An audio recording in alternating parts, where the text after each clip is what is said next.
Hey guys, this is Connor here with Patriot Fabrication and Design. I wanted to get out a second episode here on specifically building semi-auto Vz-61 pistols. So in the last video we kind of talked a little bit about some of the mods that we were going to take, but that video was getting really long. So this is going to be a quick video on some of the mods that need to be made in order to make a semi-auto Vz-61. So in the last video, we covered welding the full auto slot closed. Okay, so that's always the first thing that you want to weld closed so that you're not in possession of something you're not supposed to be in possession of if you're not a 0702 FFL. So welding that closed does not allow your trigger pack to have the full auto sear in it. That full auto sear is this guy, so that sits on the side of the trigger pack. Okay, this has to be removed in order to build a semi-auto build. Okay, so that goes in the scrap pile. While I have the trigger pack in my hand here, there's two ways to make a semi-auto trigger pack. One of them is removing this tang on the disconnector. Okay, removing this tang does not allow the disconnector to be held back in the full auto position.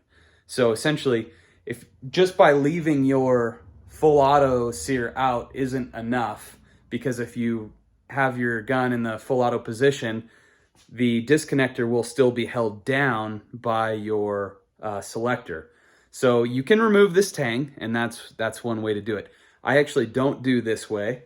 I find it a little bit easier to just modify the selector. So I have two selectors here, one that I've modified and one that is unmodified.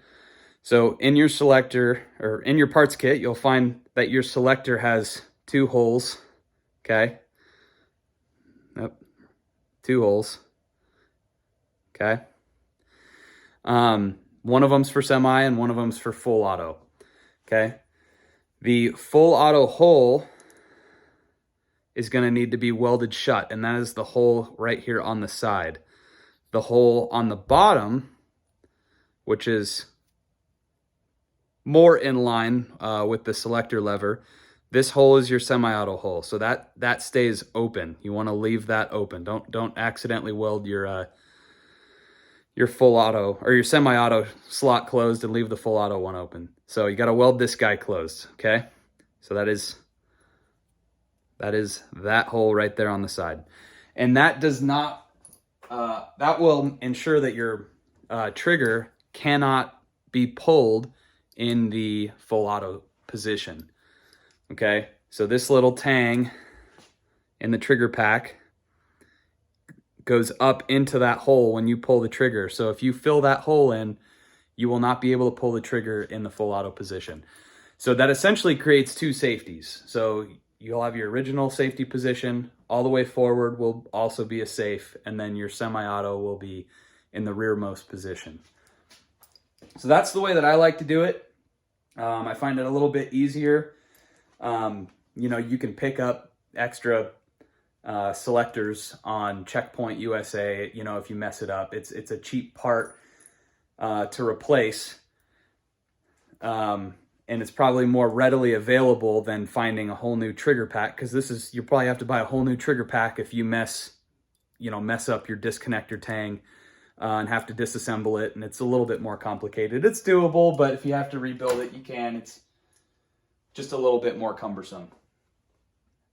And then the last thing that I like to modify is the lug on your hammer. So the only purpose of this lug is to engage with the full auto sear.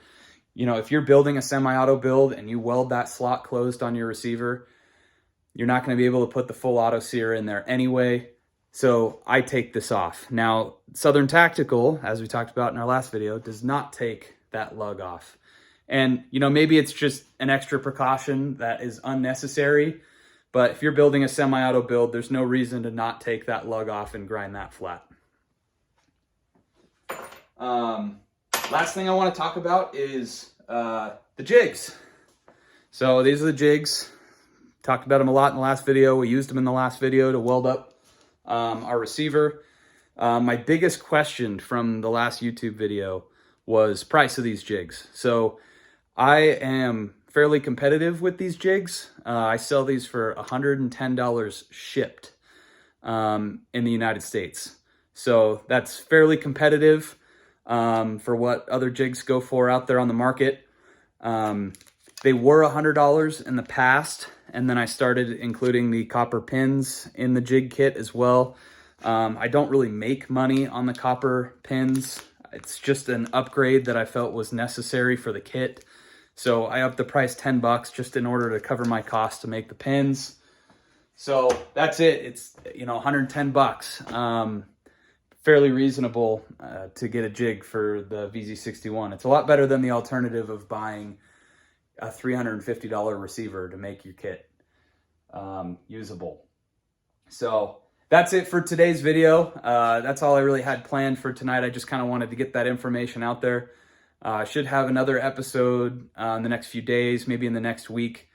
I am going to be doing another giveaway here soon. So for you Reddit folks out there that saw my last giveaway, I gave away a few free 20-round mags. I have 10 more mags, 10 more 20-round mags to give away. If you're in a ban-restricted state, I've got some 10-rounders that I can send you to. So stay tuned. That's coming up here shortly. Thanks for watching.